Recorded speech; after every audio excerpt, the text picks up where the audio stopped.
Okay, so this week we're going to look at the discriminant.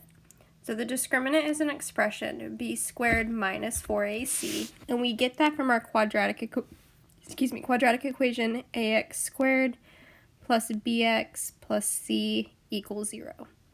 So we can pull our a, our b, and our c from that expression. And when we plug it into b squared minus 4ac, it's going to tell us how many solutions a quadratic equation has. So first let's talk about the three different number of solutions we can have.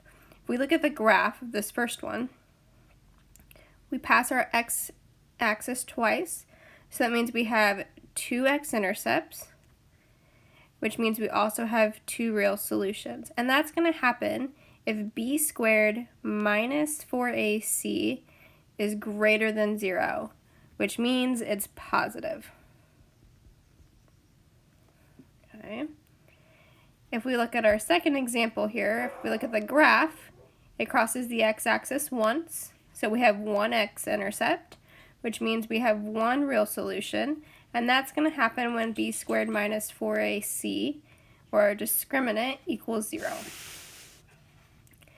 And then lastly, if we look at this graph, it's not crossing our x-axis, so we have no x-intercepts, which means we have no real solutions, and that's when b squared minus 4ac is less than 0, or is negative. Okay. So the key thing is we need to be equal to 0, and we're just going to pull our coefficients and our constant out. So if we look at these examples, so first thing on A, 5x squared plus 10x plus 5 equals 0. So first thing we're going to do is say A equals, B equals, and C equals for each problem, because we already are equal to 0. So A is in front of the x squared, so that's 5.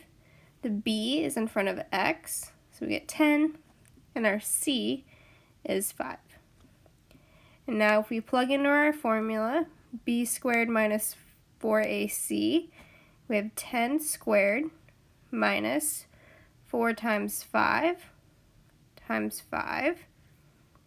Well, 10 squared is 100 minus, let's do 5 times 5 is 25, and 25 times 4 is 100.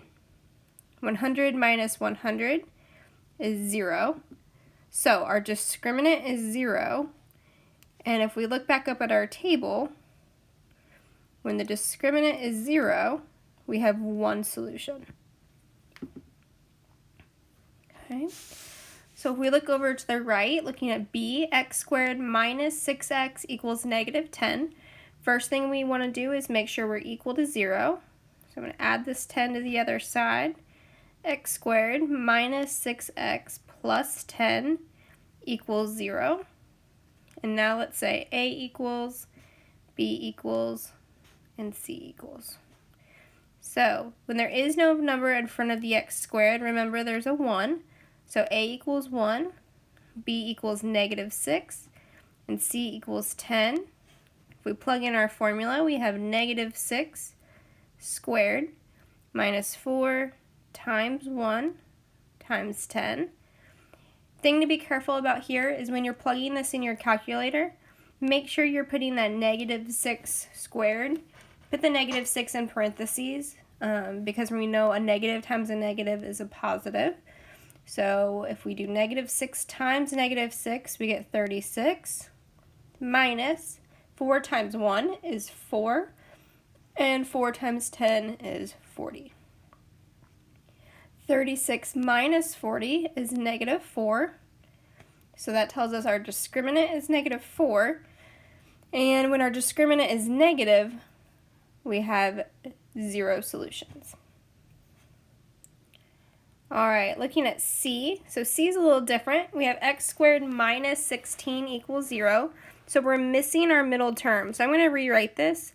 1x squared plus 0x minus 16 equals 0.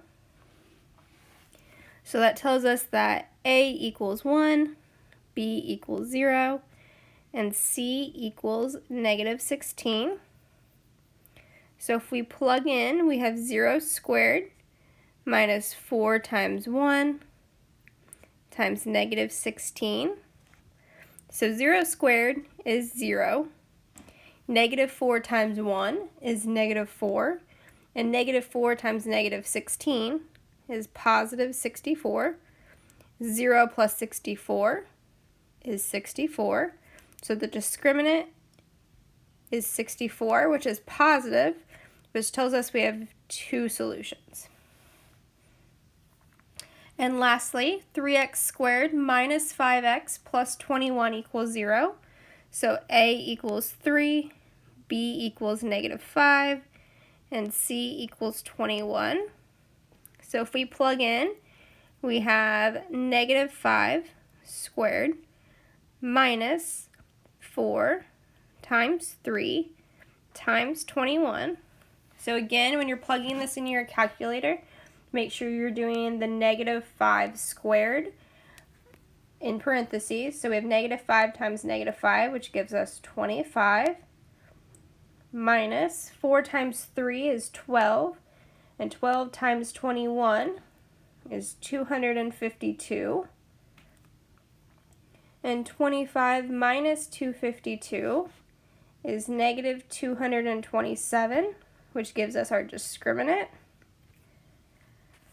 And when we have a negative discriminant, that means we have 0 solutions. If you have questions, make sure you send your teacher an email or attend a Zoom office hour.